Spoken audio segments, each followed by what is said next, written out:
ఏంట్రా అలా ఉన్నావు? డాడీ ఏమైనా క్లాస్ పీకారా? అని కాశీ నుంచి ఫోన్లో కొడుకు సుధీర్‌ని అడిగింది భవాని. ఆవిడ ఏం మాట్లాడుతున్నా, కాశీలోని విశేషాలు చెబుతున్నా అన్నిటికీ ముభావంగా కొడుతున్న సుధీర్ ధోరణి గ్రహించి కారణమేంటా అని తెలుసుకోవడానికి అడిగిందావిడ. అదేం లేదులే. ఇంకేంటి? అన్నాడు సుధీర్.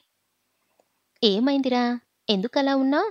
అని బుజ్జగింపుగా కొడుకుని మళ్ళీ అడిగింది భవాని. ఏం లేదు. నువ్వు టూర్ నుంచి ఇంటికి వచ్చాక చెప్తాలే అన్నాడు సుధీర్. ఇంటికొచ్చేసరికి ఇంకా 3 రోజులు పడుతుంది. ఈలోపు ఎందుకురా నాకీ టెన్షన్? నీకు ఏమైందా అని ఆలోచిస్తూ నీలాగే డల్లుగా ఉంటాను.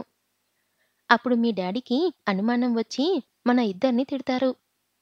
ఇవన్నీ ఎందుకుగాని ఏమైందో చెప్పు అందావిడ. ఏం లేదమ్మా. చిన్న విషయమే. మనోజ్ పెళ్లి ఆగిపోయిందని చెప్పాను కదా అన్నాడు సుధీర్. అవును. అయితే అందావిడ ఆసక్తిగా. మనోజ్ పెళ్లి ఆగిపోవడానికి కారణం మన పూజితే అని ఆపాడు సుధీర్. ఏంట్రా ఏం మాట్లాడుతున్నావు నువ్వు? మనోజ్ పెళ్లి ఆగిపోవడానికి కారణం మన పూజిత ఎలా అవుతుందిరా? అని అదూర్ధంగా అడిగిందావిడ. కారణం అంటే డైరెక్టుగా కాదులే, ఇండైరెక్టుగా అన్నాడు సుధీర్.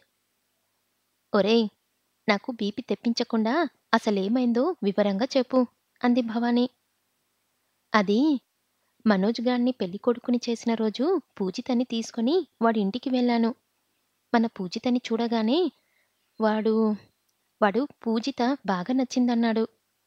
కానీ ఇంత పని చేస్తాడనుకోలేదు అని భయపడుతూ ఆపాపి చెప్పాడు సుధీర్. ఇంత పని అంటే ఏం చేశాడ్రా?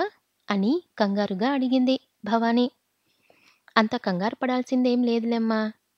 పెళ్లి ఆగిపోవడం కోసం వామిటింగ్స్ అయ్యేలాగా మందేదో తీసుకున్నాడు. వాంతులై స్పృహ తప్పి పడిపోతే హాస్పిటల్‌కి తీసుకెళ్ళాం. ఇప్పుడు పర్లేదులే. కానీ ఈ విషయం ఎవ్వరికీ తెలీదు. అందరికీ ఫుడ్ పాయిజనింగ్ అని చెప్పారు.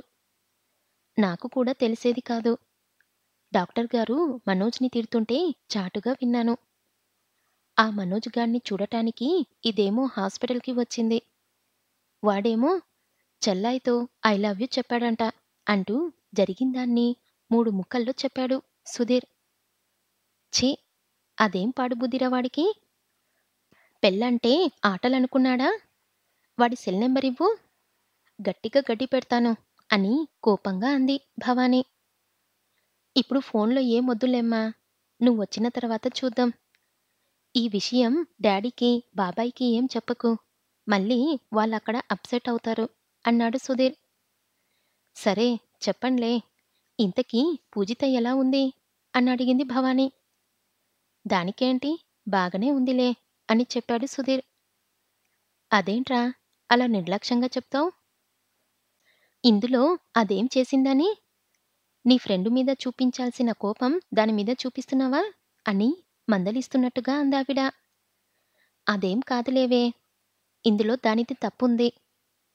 వాళ్ళ నాన్నకిలాగే ముంగిలా ఉండి పీక మీదకి తెచ్చుకుంది. మనోజ్ గాడి లైఫ్‌ని స్పాయిల్ చేసింది. అటు వాడి పెళ్లి ఆగిపోయింది. పాపం డాక్టర్లు సేవ్ చేశారు కాబట్టి సరిపోయింది గాని అంటూ ఇంకా మాట్లాడుతూనే ఉన్నాడు సుధీర్. ఆపరా వెధవా! నోరు అదుపులో పెట్టుకొని మాట్లాడు. ఈ విషయానికి వాళ్ళ నాన్నకి సంబంధమేంటి? ఇందులోకి వాళ్ళ నాన్న ఎందుకు లాగుతున్నావ్? అని కోపంగా అందావిడ. అహా! నా ఉద్దేశం అది కాదమ్మా. పిన్ని సూసైడ్ చేసుకొని చనిపోయినట్టుగా మనోజ్ గాడికి ఏమైనా అయి ఉంటే తప్పు దానిదే అవుతుంది కదా అని అంటూ నీళ్లు నమిలాడు సుధీర్. తప్పు పూజితది ఎందుకవుతుందిరా? దాన్ని చూసి ఇష్టపడింది వాడు. వాడి పెళ్లి ఆగిపోవడం కోసం మందులేసుకున్నది వాడు. వాడికేమన్నా అయితే పూజితది తప్పెలా అవుతుందిరా? అని సీరియస్‌గా అడిగింది భవాని. ఇందులో పూజిత తప్పు ఉందమ్మా. నేను దానికొక్కదానికి పార్టీ ఇస్తాను అన్నాను. దానితో పాటు ఇంకో నలుగురు ఫ్రెండ్‌కి ఐస్ క్రీమ్ పార్లర్‌లో పార్టీ ఇవ్వాలి అంది. ఎందుకంత గొప్పలు దానికి? డాడేమో వెళ్తూ నాకు రూపాయలు కూడా ఇవ్వలేదు. నా దగ్గర డబ్బుల్లేక మనోజ్‌ని అడిగాను. వాడేమో పూజితకిచ్చే పార్టీకి వాడు వస్తానన్నాడు. సరే, పార్టీ సంగతి వదిలేయ్. వాడు హాస్పిటల్‌లో ప్రేమిస్తున్నానని చెప్పగానే వెంటనే నాకు చెప్పాలా? హుహు. నిన్న రాత్రి చెప్పింది. అదేమంటే నలుగురికి తెలిస్తే దానికి బ్యాడ్ నేమ్ వస్తుందంట. మనోజ్ గాడు దాని మీద ఏవేవో అబద్ధాలు కల్పించి చెప్తాడు అంటుంది. తప్పు చేసింది వాడైతే దీనికెందుకు చెడ్డ పేరు వస్తుంది? అంటూ జరిగిన దానంతా ఆవేశంగా ఫోన్‌లో గడగడా చెప్పాడు సుధీర్. పూర్తిగా విన్నాక, ఇందులో తప్పు దానిది కాదురా వెధవా! నీది. గొప్పలకు పొయ్యింది అది కాదు. నువ్వు. నీ దగ్గర డబ్బులు లేకపోతే నన్ను అడగొచ్చుగా? అక్కడ ఎవరో ఒకళ్ళకి చెప్పి సర్దుబాటు చెయ్యమనేదాన్ని. పార్టీ ఇచ్చేంత డబ్బు లేనప్పుడు ఆ విషయం సూటిగా దానితోనే చెప్పాలి నువ్వు. అదేమన్నా బయట పిల్ల అర్థం చేసుకోకపోవడానికి? చెల్లై ముందు అనవసరంగా ప్రెస్టేజ్‌కి పోయి అంత దాని నెత్తికి చుట్టింది నువ్వు. అంటూ గట్టిగా కేకలేసిందావిడ. నిన్ను అడుగుదామనే అనుకున్నాను. కానీ వచ్చే నెలలో పీడబ్ల్యూడీ గ్రాంట్స్‌లో పెట్టబోయే ఆర్ట్స్ గ్యాలరీకి అయ్యే ఖర్చు నువ్వే ఇవ్వాలిగా అంటూ నీళ్లు నమిలాడు సుధీర్. అయినా తప్పులన్నీ నువ్వు చేసి అది నీతో వెంటనే చెప్పలేదంటున్నావా? చెప్పిన తర్వాత మాత్రం ఏం చేశావురా నువ్వు? అని నిలదీసింది సుధీర్ తల్లి భావన. తల్లి అడుగుతుంటే జవాబు చెప్పలేక నిశ్శబ్దంగా ఉండిపోయాడు సుధీర్. జరిగిందాన్లో తన తప్పు ఉందని తెలుసుకున్నాడు. అందుకే వాటిని తరిచి చూసుకుంటూ మౌనంగా ఉండిపోయాడు. తప్పు చేసింది మీ ఫ్రెండ్స్ ఇద్దరు. ఇందులో ఇరుక్కుపోయింది అది. ఇప్పటికైనా మించిపోయిందేం లేదు. మనోజ్‌కి ఓ బామ్మ ఉంది కదా! ఆవిడంటే వాడికి చాలా భయం అంటుంటావుగా? మనోజ్ ఇంటికి వెళ్ళి ఆ బామ్మతో జరిగింది మొత్తం వివరంగా చెప్పేయ్. అర్థమైందా? వెంటనే ఆ పని చూడు అని ఆజ్ఞ జారీ చేస్తున్నట్టుగా చెప్పింది భవాని.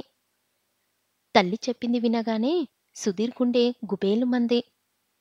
మనోజ్ వాళ్ళ బామ్మ అంటే మనోజ్‌కే కాదు, సుధీర్‌కి కూడా భయమే. పిల్లి మెడలో గంట కట్టడం ఎలా అన్నట్టుంది కర్పూర కళాదేవికి విషయం చెప్పడమంటే.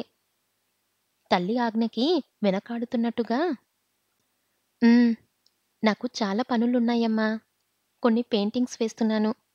అవి ఇంకా ఒక ఆర్డర్‌లోకి రాలేదు. పోనీ పూజితని పంపించి జరిగిందంతా మనోజ్ వాళ్ళ బామ్మతో చెప్పెయ్యమని చెప్పనా?" అని తాను తప్పించుకుందామని చూస్తూ అన్నాడు సుధీర్. నోర్మూయి గాడిద. సిగ్గు లేకపోతే సరే. తప్పు చేసిందేమో మీరిద్దరూ. ఇప్పుడు పూజితని దోషిలా ఆ పెద్దావిడ ముందు నిలబెడతావా? నీకెప్పుడు వీలు కుదిరితే అప్పుడు వెళ్ళు. ఆవిడతో జరిగిందంతా చెప్పి మనోజ్‌ని మా చెల్లెలి పూజిత జోలికి రావొద్దని చెప్పి గట్టిగా గడ్డిపెట్టమను అని ఆవేశంగా చెప్పింది భవాని. అలాగే అమ్మా అని నీరసంగా అన్నాడు సుధీర్. ఇంకో మాట. ఒక తప్పు జరిగిందంటే దానికి ఏ ఒక్కరూ కారణం కాదు. రెండు వైపులా తప్పొప్పులు ఉంటాయి.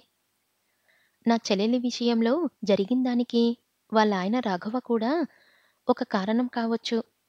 అలాగని నా చెల్లి తప్పు చెయ్యలేదంటే నేను ఒప్పుకోను.